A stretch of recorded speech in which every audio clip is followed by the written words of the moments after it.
স্বাগত fourth pillar ক্যাপিটালে। Lok Sabha নির্বাচনের আগে আজকে আমাদের মুখোমুখি বিজেপি নেতা শ্রমিক ভট্টাচার্য। শ্রমিক, স্বাগত এই অনুষ্ঠানে। অনেকদিন পরে আপনার সঙ্গে কথা হচ্ছে। প্রথম একটা জিনিস জিজ্ঞাসা করি যে এখনকার রাজনীতির যে ভাষা, আপনার অস্বস্তি লাগে না? আপনি তো ভদ্রলোক, বাঙালির ভাষায় কথা বলেন, বাকি সবাই তো প্রায় যে ভাষাটাই কথা বলে। এমন একটা সময় আসতে চলেছে, হয়তো আমরা ওটিটি প্ল্যাটফর্মে আজকে যে ভাষা শুধু অভ্যস্ত হয়ে যাচ্ছে, হয়তো এটাই রাজনীতির ভাষা হয়ে যাবে।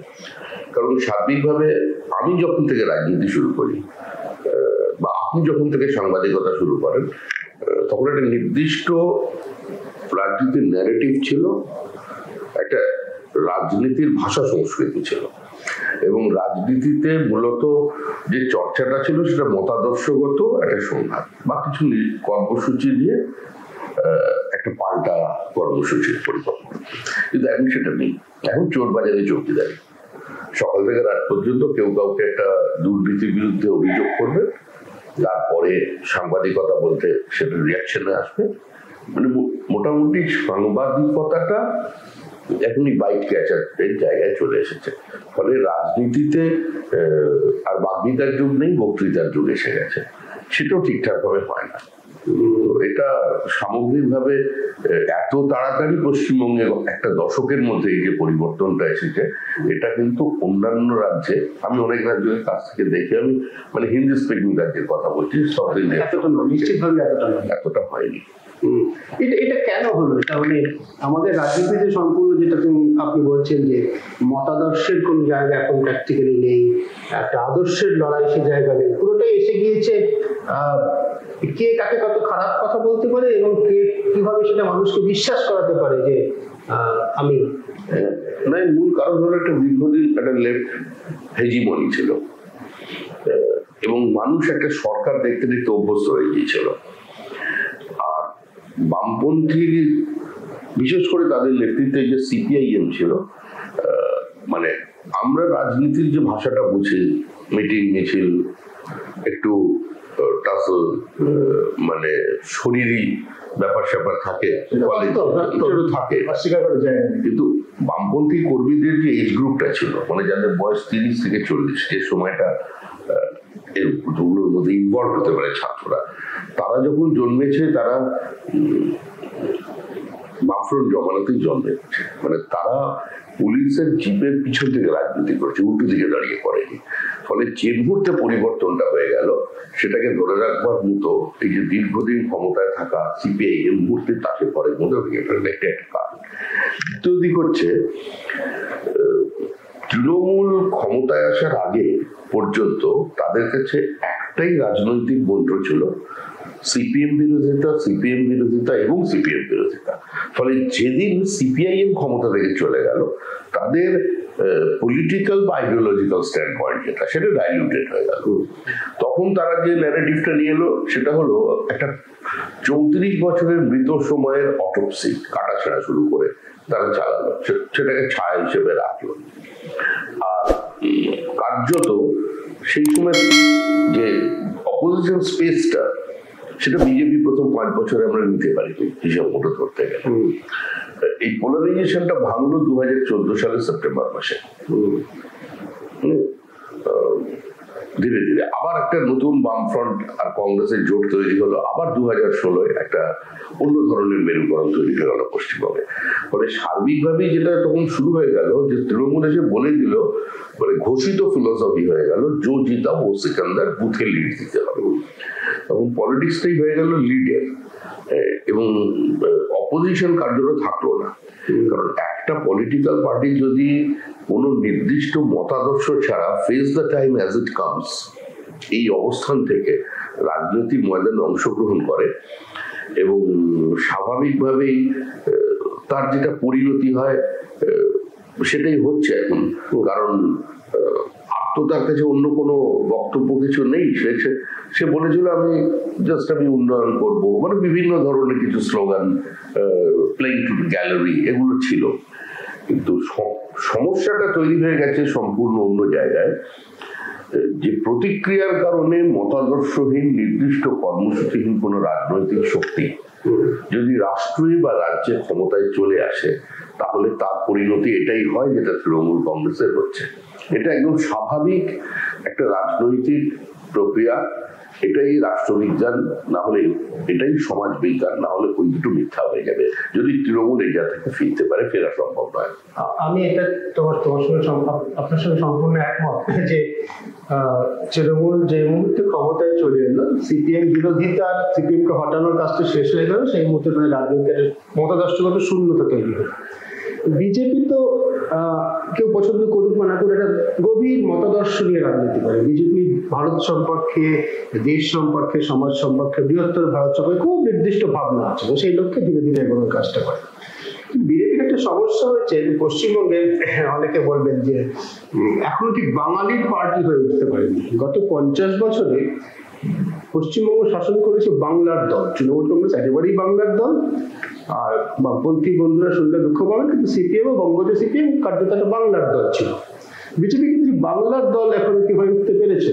না, এটা একটা আমাদের বিরুদ্ধে প্রচার, অপপ্রচার, যে ভাষাই আমি বলি তারও জবাব আছে। দলটা তো বাঙালি প্রতিষ্ঠা করেছিলেন, কিন্তু শ্যামাপ্রসাদ মুখার্জির আকস্মিক মৃত্যুর পরে কার্যত শ্যামাপ্রসাদ মুখার্জি তখন জনসংঘের যে কমিটি তৈরি করেছিলেন এবং তার সঙ্গে যে সময় ইন্টেলেকচুয়াল জায়েন্ট আছেন, আচার্য দেবপ্রসাদ ঘোষ, তিনি একই সঙ্গে ভারতীয় জনসংঘের সর্বভারতীয় সভাপতি এবং পশ্চিমবঙ্গের সভাপতি ছিলেন।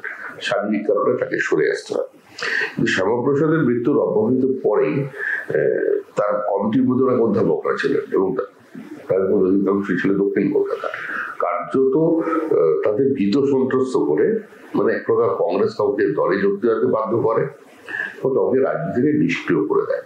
তো এই সময়টা ঘুরে দাঁড়ানোর খুব একটা অবস্থা সে অর্থে জনসংঘের ছিল এবং পরবর্তীকালে 1966 সাল 67 সাল থেকে পশ্চিমবঙ্গের রাজনীতির একটা নতুন উত্তাপ, নতুন রাজনৈতিক সমীকরণ তৈরি হয় এবং রোজ ভাঙা গড়ার মধ্যে দিয়ে একটা নতুন রাজনৈতিক বিন্যাসের দিকে এগোয়।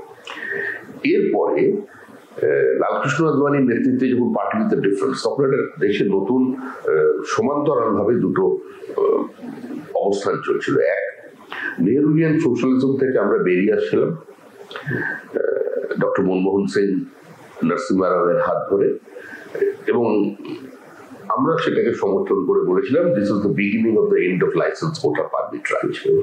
তার আগে আমরা যেটা বলতাম, আমাদের যেটা বক্তব্য পার্টি ক্লাসে আমরা শুনতাম যে ban on big where small can produce, ban on small where cottage can produce, and ban on multinational where big can produce.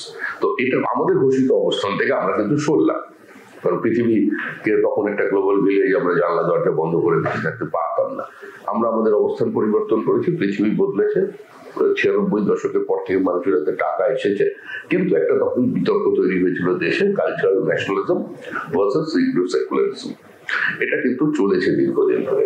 কিন্তু এর পর থেকে যদি রাজনীতিটাকে আমরা এই অবস্থান থেকে দেখি, তখন বিজেপি যখন ইমার্জ করছে একটা বাঙালি দল হিসেবে, তখন ঘটনাচক্রে আমাদের সঙ্গে তৃণমূলের জোট হয়ে গেল এবং জোটটা হলো কার্যত এমন একটা পরিস্থিতি যেটা বলতে অস্বীকার করে লাভ নেই।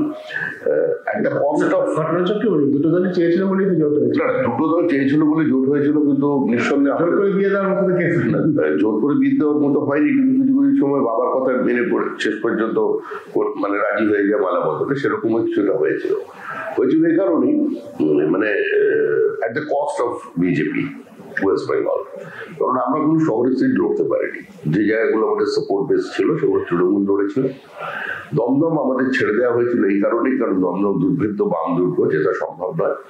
কৃষ্ণনগর বিজেপিকে দেওয়া হয়েছিল এই কারণে, কারণ কৃষ্ণনগরে 29% মাইনরিটি আছে, ওখানে বিজেপি জিততে পারবে না, এ ধরনের কিছু ইকুয়েশন ছিল।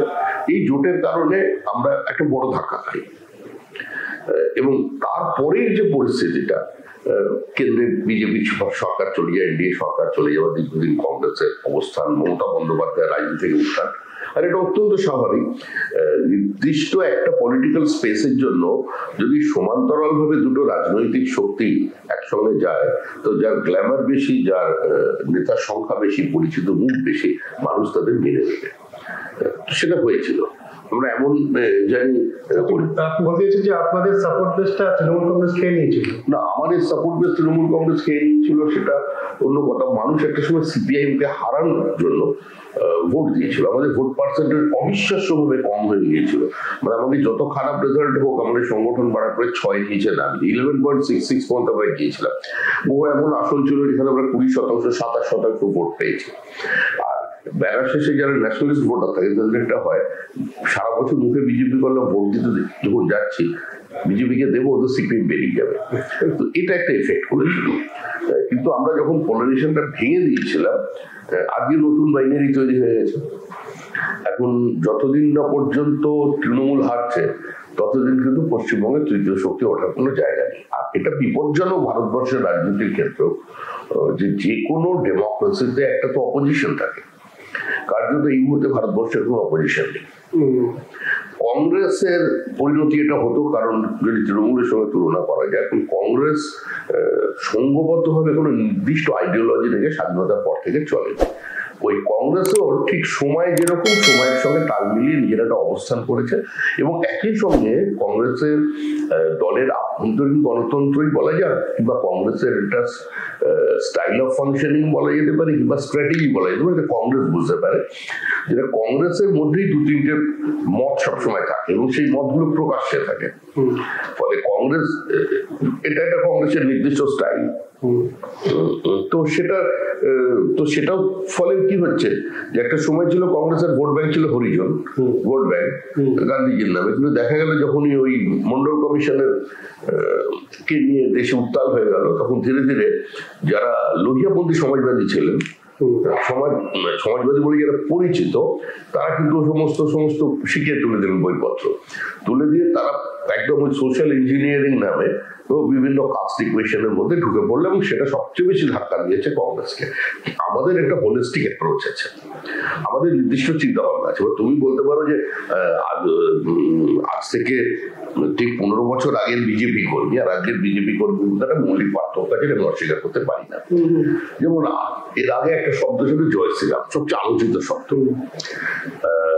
আজ থেকে 20 বছর আগে জয় শ্রীরাম শব্দের মানে যারা বিজেপি করতেন তারা বুঝতেন, বা সাধারণ মানুষ বুঝতো, যে কারণে মানে যে শ্রী শব্দের অর্থ সমৃদ্ধি, prosperity, and Ram stands for values, সমৃদ্ধি এবং মূল্যবোধের জয় হোক, এটাই হচ্ছে জয় শ্রীরামের অর্থ। কিন্তু পশ্চিমবঙ্গে এখন জয় শ্রীরাম হয়ে গেছে প্রতিবাদের ভাষা। কি করে হলো? হঠাৎ একদিন কেউ জয় শ্রীরাম বলে ফেললো, বুঝে বা না বুঝে, মুখ্যমন্ত্রী নেমে রিয়াক্ট করলেন।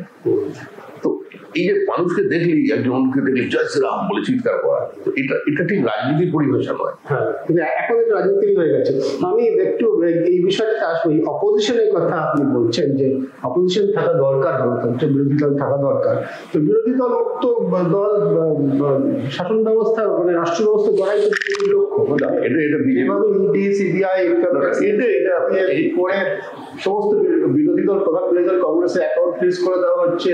বিরোধী দল চায় না, খাতা না বহি যে কেসরি কবে বই সেই, এভাবে তো দীর্ঘদিন একটা দেশ চলতে পারে না। একটা ফিনান্সিয়াল ডিসিপ্লিনের দরকার আছে। তো এই সরকার সেটা চেষ্টা করছে, অনেকদিন ধরে চলছে। ভোটের আগে পরিস্থিতি করা হয়েছে, পরিস্থিতির বাধ্যবাধকতায় করা হয়েছে।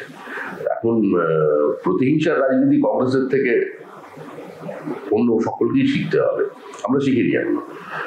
আর ইডি, সিবিআই যেটা বিজেপি এখনো শেখেনি, বিজেপি শেখার চেষ্টাও করবে না, কারণ এত মামলা আছে। যেমন সোনিয়া গান্ধী, রাহুল গান্ধী যে বেলে আছেন, সেই মামলাটা কিন্তু বিজেপির করা নয়। মামলা করেছেন তারা কংগ্রেসে, তারা পরিচিত কংগ্রেসে, এবং তাদের পূর্বপুরুষ যারা ছিলেন তারা স্বাধীনতা সংগ্রামী ফান্ড গুলো রেজ করবার জন্য তারা কন্ট্রিবিউট করেছিলেন। এবার কংগ্রেসের অভিযোগেই আজকে ন্যাশনাল হেরাল্ডের মামলা হয়েছে। যত কটা মামলা চলছে দেখা যাচ্ছে কার্যত দেশের বিভিন্ন সময়, লালু প্রসাদ যখন জেলে গিয়েছিলেন তখন বিজেপি ছিল না। তো এক একটা সময় দেশে যখন করুণানিধিকে অত্যন্ত ইন্টিমেট অবস্থায় বিছানা থেকে যখন তাকে তুলে নিয়ে যাওয়া হলো, তো তখন কিন্তু বিজেপি সরকার সেখানে ছিল না। ফলে এটা চলছিল দেশে।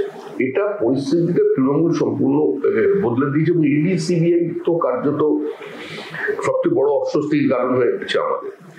কারণ যখন থেকে সারদা মামলায় তদন্ত শুরু হলো, তদন্ত যখনই একটু গতিপ্রাপ্ত হয় তখনই বলা হতো পলিটিক্যাল ভেন্ডেটা, আর তদন্তের গতি স্লথ হলেই হচ্ছে মোদিজির সেট আপ। তো আমি তো একজন পার্টি স্পোকসম্যান দীর্ঘদিন ধরে, বলে তো স্যান্ডউইচ ব্যাখ্যা করা খুব মুশকিল। তো এখন ইডি সিবিআই এর তদন্ত হচ্ছে, আর এখন তো তৃণমূল তো কার্যত রাজনৈতিক দল কিনা, এটা আমি 10 বছর ধরে বলছি। এটা নিয়ে কিন্তু পলিটিক্যাল সায়েন্সের স্টুডেন্টরা গবেষণা করবে, এবং হবেই এটা বাংলার, কেন যেটাকে রাজনৈতিক দল বলা যায় কিনা। কি ধরুন, কারণ তৃণমূল যেটা করতে পারে বা তৃণমূল যেটা বলতে পারে সেটা কেউ বলতে পারে না। যেটা আমাদের মুখ্যমন্ত্রী মমতা বন্দ্যোপাধ্যায়, আমি বলি যে উনি মানে বিকেলে ভোরের ফুল যেরকম ফোটাতে পারেন, উনি মরুভূমিতে মানে ধান চাষ করে ফেলতে পারেন, উনি তবলায় জল তরঙ্গের আওয়াজ বার করতে পারেন। আর আপনি যা বলতে পারেন কেউ পারেন না। হঠাৎ খাগড়াগড় বিস্ফোরণের পরে উনি বলে দিলেন এটা রয়ের কাজ, সেটা নেশন দ্য ডনের হেডলাইন হয়ে গেল। পাকিস্তান টিভিতে সারা দিন ধরে 3 দিন ধরে খবর চললো যে এটা মুখ্যমন্ত্রীর বক্তব্য। এটা তো সম্ভব না। এই যেভাবে বিএসএফ কে যে ভাষায় তৃণমূল, আপনি তো উপরটা দেখছেন, একদম ফ্রন্ট মানে ক্রিমিলিয়ারের লোকজন যেটা নিয়ে আলোচনা করছে, বা একদম ফোকাস যেগুলো না সংবাদ মাধ্যমে আছে সারাদিন চোখগুলো করছে, কিন্তু মাইক্রো লেভেলে তৃণমূলের নেতারা যে ভাষায় বিএসএফ কে আক্রমণ করছে, এটা তো কাশ্মীর উপত্যকায় হতো। এই অভিযোগ করছে, এটা সেপারেটিস্টদের কাজ। সেটা তো একটা খুব দুঃখের বিষয় হয়ে গিয়েছে যে আমি নিজে একটা সাংবাদিক হিসেবে মনে করি যে আমরা তো প্রায় ভুলতে বসেছি যে একজন পশ্চিমবঙ্গবাসী হিসেবে আমি ভারতের নাগরিক, কিন্তু পশ্চিমবঙ্গে থাকি। পশ্চিমবঙ্গ সরকার এবং ভারত সরকার দুটোই আমার সরকার। আজকে যে বাস্তব অবস্থা দাঁড়িয়ে গেছে, মনে হচ্ছে এই দুটো সরকার দুটো বিদেশি সরকার, যুদ্ধরত সরকার। না, যুদ্ধরত ব্যাপার হচ্ছে রাজনীতির উত্তাপে কিছু গরম বক্তৃতা হয়, কিন্তু যে কোনো পলিটিশিয়ান কিছু কিছু জায়গায় গিয়ে থেমে যান। না হলে কোনোদিন দেশের প্রতিনিধিত্ব করতে বিরোধী দলনেতা অটল বিহারী বাজপেয়ীর নাম ফরওয়ার্ড ব্লকের চিত্ত বসু প্রস্তাব করে না, এবং কংগ্রেস সেটাকে সমর্থন করে না। না হলে কোনোদিন অটল বিহারী বাজপেয়ী ইন্দিরা গান্ধীকে দেবী দুর্গা বলে সকলে তার পাশে এসে দাঁড়ান, এটা বলতে পারে না। একটা সময় ছিল নরসিংহ রাও পর্যন্ত, কংগ্রেসের যে নেতৃত্ব রাজীব গান্ধী রাও পর্যন্ত, তারা অনেক ইস্যুতে কনসেনসাস ছিলই, কিন্তু তারা ইস্যুগুলো স্পর্শকাতর হলে সেখানে তারাও কোনো বিবৃতি দিত না, এবং বিরোধী দলের তখন যারা বিরোধী নেতা হিসেবে আগের থেকে অনেক বিরোধী দলের স্টেশন অনেক বড় নেতা ছিল, সেই ধরনের রাজনৈতিক ব্যক্তিত্ব কার্যত এখন নেই। এখন মরুদণ্ড পথে নেই, জর্জ ফার্নান্ডেজ নেই, শরদ পাওয়ার নেই, পুরনো মুলায়ম সিং যাদব নেই। তাদের একটা নিজস্বতা ছিল।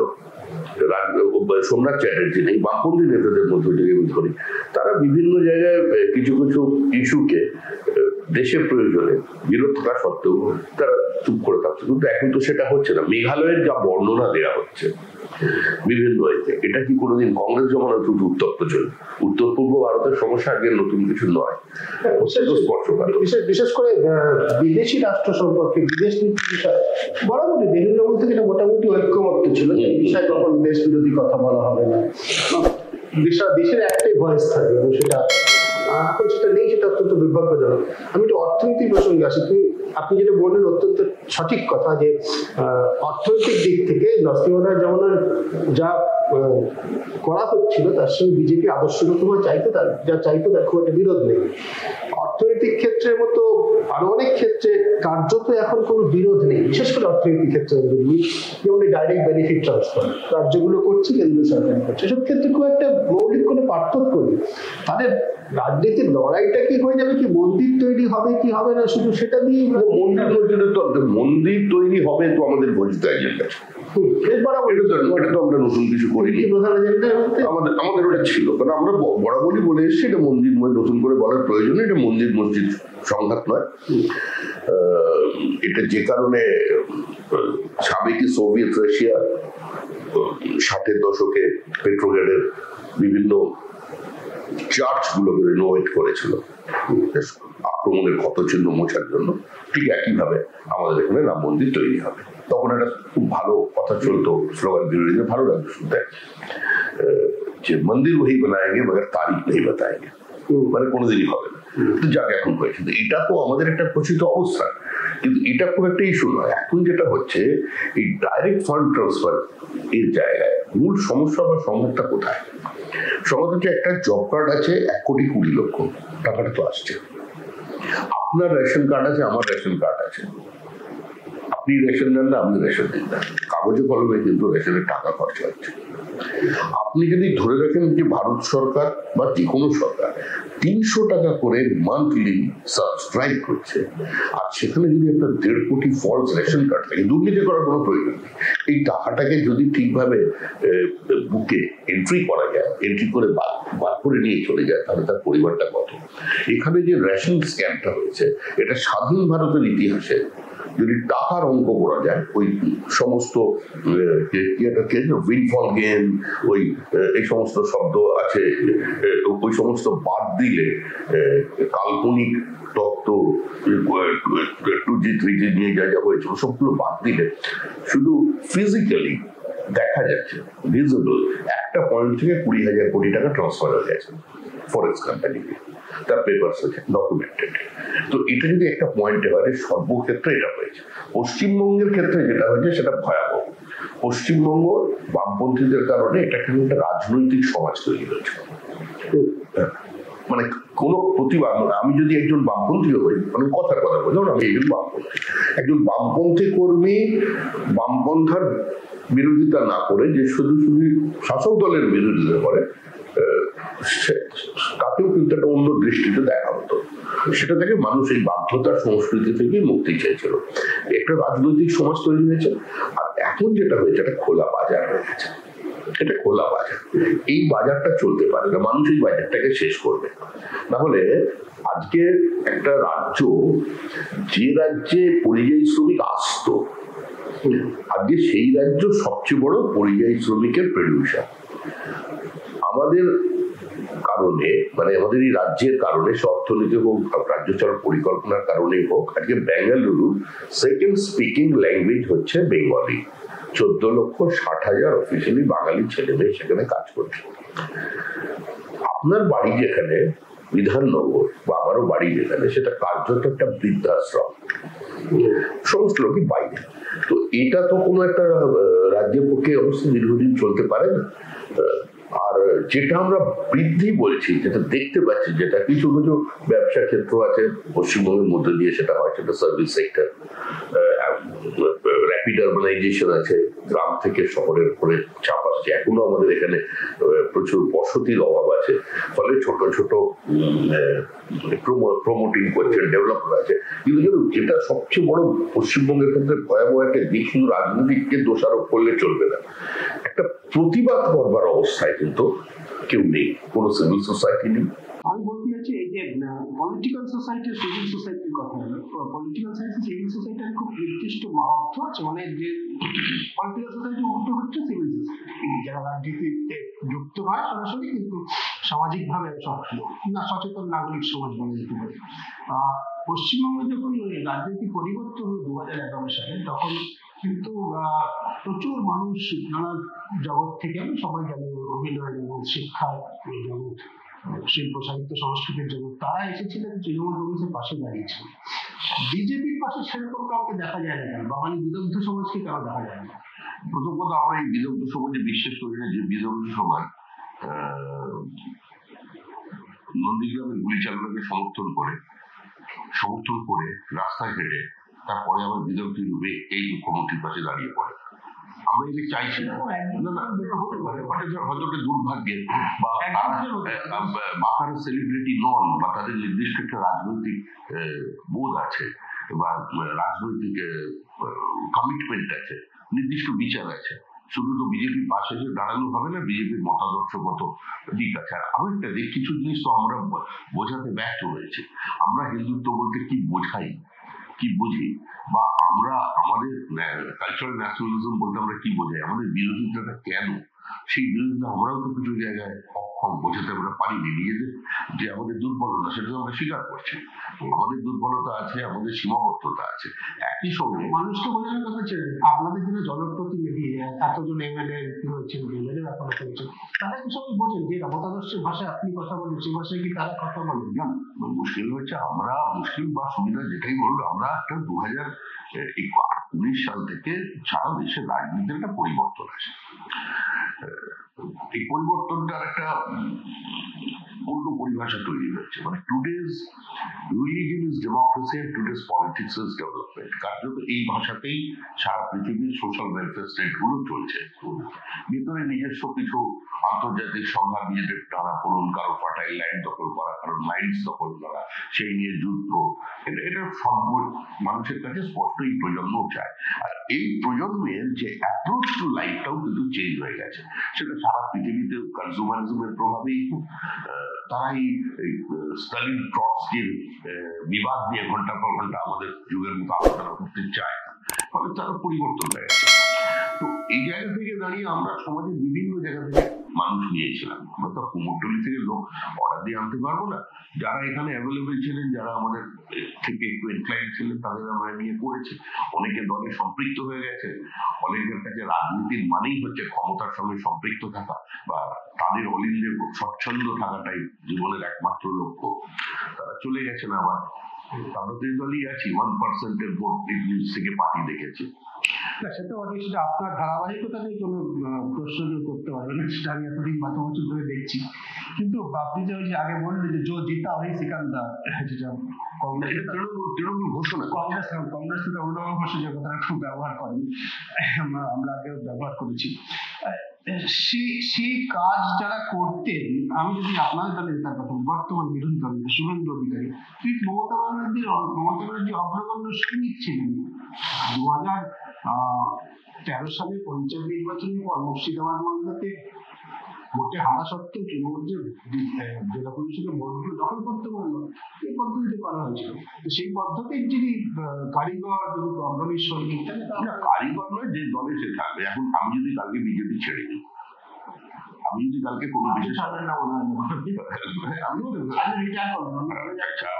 আমি যদি ছেড়ে দিই, তাহলে যে দলে থাকে সেরকম কাজ করে। সে সময় তৃণমূলের সঙ্গে ছিল, সততার সঙ্গে, স্বচ্ছতার সঙ্গে, নিষ্ঠার সঙ্গে তাকে যে দায়িত্ব দিয়েছিল পালন করেছেন। এখন এই দল যা দিচ্ছে তাই পালন করবেন।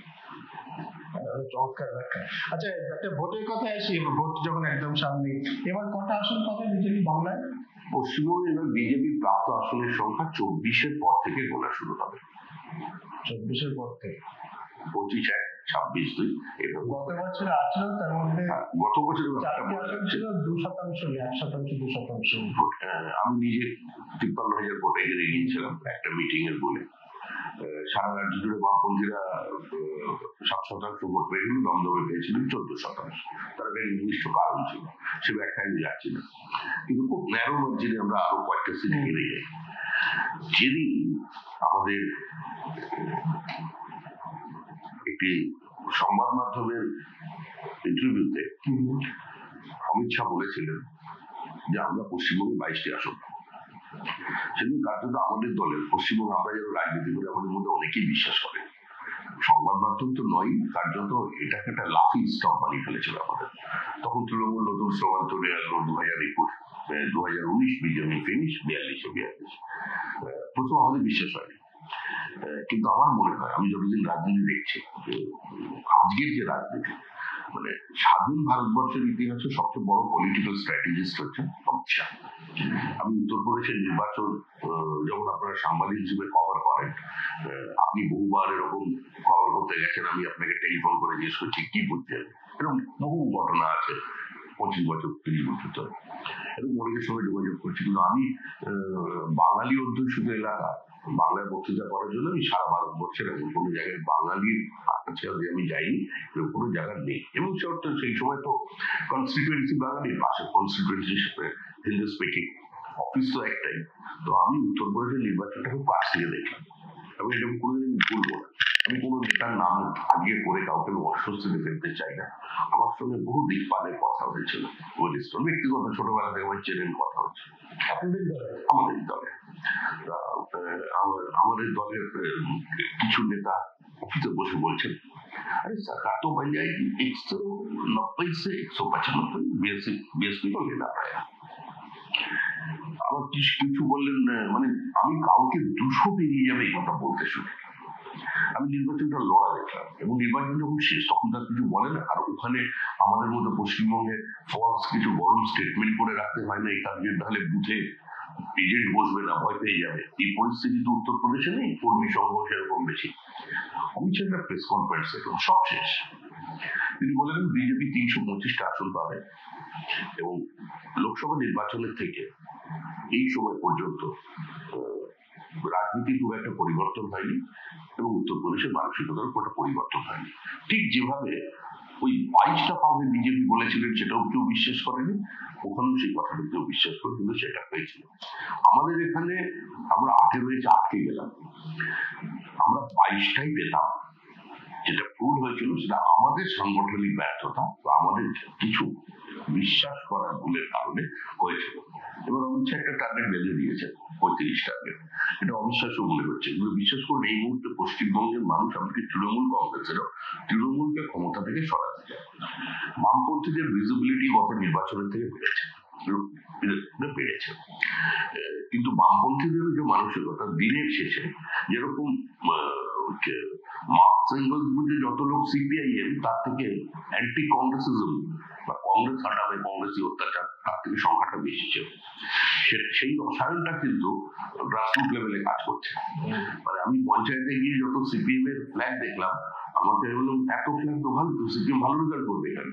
আমার যে সহকর্মী, পার্টির স্থানীয় কর্মী, প্রচারে গেছি, বলে দাদা এরকম কোনো ব্যাপার নেই, 5 জন লোক আছেন ডেডিকেটেড, লাগিয়েছে ভোট, দাদা সিপিএম এর নেই, আর যে সিপিএম এর ভোট গুলো আছে ওগুলো আমরা পাবো।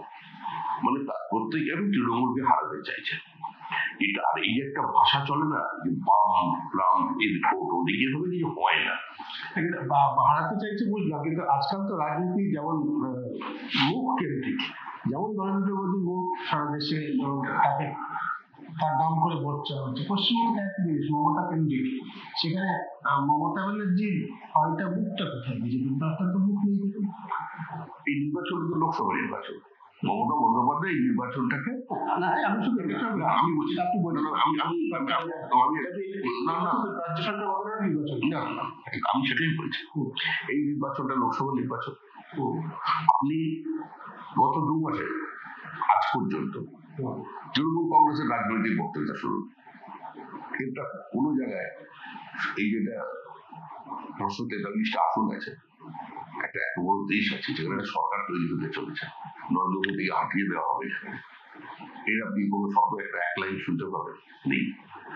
শুনে মনে হচ্ছে তৃণমূল কংগ্রেসের বক্তৃতা যেটা একটা পঞ্চায়েত নির্বাচন হচ্ছে, একটা জেলা পরিষদের সিটে মুখ্যমন্ত্রী বক্তব্য রাখছেন, এগুলো বলে বলে ক্লান্ত। এবার একই জিনিস তো রোজ চলে না। নরেন্দ্র মোদী যেরকম একটা মুখ, নরেন্দ্র মোদী শুধু একটা ব্যক্তি নন, নরেন্দ্র মোদী একটা ভাবনা, যে ভাবনাটা 1925 সাল থেকে তৈরি হয়েছে, ধীরে ধীরে বড় হয়েছে, তার পিছনে অজস্র সংগঠন তৈরি হয়ে গেছে দীর্ঘ, তার সঙ্গেও আছে কয়েকশো বছরের অবদমিত ক্ষোভ, বঞ্চনা, সাংস্কৃতিক বিপর্যয়, মানুষের সত্তাকে ধ্বংস করে দেওয়া, সেই সমস্ত মিলেমিশে একটা অবস্থানের মধ্যে থেকে উদ্ভব হয়েছে নরেন্দ্র মোদী। নরেন্দ্র মোদীকে শুধু একজন ব্যক্তি হিসেবে, বা যদি শুধু একজন মুখ্যমন্ত্রী প্রধানমন্ত্রী হিসেবে, কি স্টার ক্যাম্পেইনার হিসেবে, বা ওই শুধু টিনা ফ্যাক্টর হিসাবে প্রজেক্ট করা যায় ভুল। কিন্তু মমতা বন্দ্যোপাধ্যায়ের মধ্যে যেটা পশ্চিমবঙ্গে ছিল, যেটা মমতা বন্দ্যোপাধ্যায় একমাত্র নেত্রী, যেরকম মানে কমিউনিস্টদের ব্যালটের মধ্যে দিয়ে সরিয়ে দেওয়া গেছে, এর দৃষ্টান্ত যেরকম পৃথিবীতে নেই, সেরকম সরিয়ে দিতে একজন কেউ পারে, যেটা মমতা বন্দ্যোপাধ্যায় তৈরি করেছে, এর দৃষ্টান্ত পৃথিবীতে নেই। CPM can be defeated with there certainly to be defeated. ওই এই বিশ্বাস বা স্বপ্নটা যিনি দেখাতে পেরেছিলেন তিনি মমতা ব্যানার্জি। সিপিএম ক্ষমতা থেকে চলে গেছে। মমতা বন্দ্যোপাধ্যায় মুখটা কাজ 16 পর্যন্ত তিনি ফ্যাক্টর ছিলেন, তিনি দাঁড়িয়ে বলতেন যে আমি জানলে এদের টিকিট দিতাম না, মানুষ বিশ্বাস করেছিলেন। কিন্তু তারপর তখন মাইক্রো লেভেলের অ্যান্টি ইনকামবেন্সিটাকে উনি নিজের ঘাড়ের উপর টেনে নিয়ে চলে এসেছিলেন। 2021 পেয়েছে, 21 আমাদের স্ট্র্যাটেজিক কিছু ভুল ছিল, সেই ভুলের কারণে দেখবেন আপনি কলকাতার কেন্দ্রিক 117টা আসলে আপনি বুথের যদি হিসাব করেন এক ধরনের রেজাল্ট, একটা সার্টেন সেকশন অফ পিপল যে কোনো কারণেই হোক আমাদের থেকে সরে গিয়েছে, ভোট দেয়নি। আপনি যদি বিজেপি তো মাইনরিটি ভোট পায় না এরকম একটা এস্টাবলিশ করে দেওয়া যায়, সেটাও যদি ধরা হয় 38.5% ভোট, মানে 70%, যদিও আমরা এই রাজনীতিতে বিশ্বাস করি না, তার মধ্যে 38.5% ভোট মানে মেজরিটি মেজরিটি আমাদের সঙ্গে আছে। আমি সেই আলোচনার মধ্যে যাচ্ছি না, কিন্তু তারপরে যে অপার দৃশ্যমানতা, যেটা নিঃসন্দেহে একটা ফ্যাক্টর, এবং একটার পর একটা দুর্নীতি, এবং মানুষ যেটা চর্চিত নয় খুব একটা মিডিয়ায়, মমতা বন্দ্যোপাধ্যায় একটা ইস্যু নিয়ে এসেছিলেন, দিদির রক্ষা কবচ। প্রত্যেকের কাছে একদম গ্রাসরুট লেভেলে গিয়ে বক্তব্য রাখা, এই প্রোগ্রামটা কার্যকর হয়নি। কেউ ঢুকতে পারেনি গ্রামে, সংসদ ঢুকতে পারেনি, জেলা পরিষদের লোক ঢুকতে পারেনি। এটা থেকে বাইরে বেরিয়ে আসবার জন্য তখন ওই অভিষেক বন্দ্যোপাধ্যায় 3,500 পুলিশ নিয়ে যাত্রা করলেন গ্রামের বাইরে দিয়ে, ভিতরে ঢোকা যায়। ফলে এখন সবচেয়ে বড় পশ্চিমবঙ্গের ইস্যু গ্রামে ঢুকলেই হচ্ছে আবাস যোজনা। এবং এই প্রথম, মানে আমি মমতা বন্দ্যোপাধ্যায়, আমার যা বয়স, মমতা বন্দ্যোপাধ্যায় যখন এমপি হয়ে হলেন প্রথমবার, তার 1 বছর আগে থেকে ওনাকে আমি চিনি, এই প্রথম যাতায়াতের কারণে চিনি, তার অন্য পার্টি করিনি, তারপরে থেকে এমপি হতে দেখলাম। কিন্তু মমতা বন্দ্যোপাধ্যায়ের সামনে দাঁড়িয়ে স্লোগান উল্টো দিকে সিপিএম দাঁড়িয়ে 4টে কথা বললো, বিজেপির কেউ দূর থেকে স্লোগান দিল, ওটা অন্য কথা। কিন্তু ক্লোজ ডিস্টেন্স নিয়ে মমতা বন্দ্যোপাধ্যায়কে প্রশ্ন করছেন গ্রামের মানুষ, মমতা বন্দ্যোপাধ্যায় উত্তর দিতে পারছেন না, বা তাকে কার্যত তার বিরুদ্ধাচারণ এই দৃশ্য দেখা যায়নি, যেটা চামচায় দেখা গেছে। এটা শুরু হয়ে গেছে, একভাবে কোনো ধরনই চলতে পারে না। দেখতে হোক একটা জিনিস 21-এ কিছু আপনাদের স্ট্র্যাটেজিক গোলের কথা বলুন। আমার নিজের একটা বিশ্বাস, সাংবাদিক হিসেবে, পর্যবেক্ষক হিসেবে, মমতা বন্দ্যোপাধ্যায় তো শেষ পর্যন্ত মহিলা, তো বাংলার মহিলারা মমতা ব্যানার্জির সঙ্গে খুব সহজে নিজেদের আইডেন্টিফাই করে নানা প্রকল্পের জন্য, তাছাড়াও রাজনৈতিকভাবে করে। এই 21-এর একটা ক্যাম্পেইনের সময় বিজেপির একটা প্রচারের মধ্যে প্রবল পুরুষতান্ত্রিক দম্ভ ছিল। তখন তাদের দিদি দিদি বলে ব্যঙ্গের সুরে ডাকা, সেটা বাংলার মহিলারা আমার বিশ্বাস একেবারে ভালো করে নেন। আমি আপনি একমত হবেন কিনা, আপনাদের এবারে প্রচারের সেই জিনিসটা আমি এখনো পর্যন্ত লক্ষ্য করছি, পুরুষতান্ত্রিক দম্ভটা। পুরুষতান্ত্রিক দম্ভ ছিল না,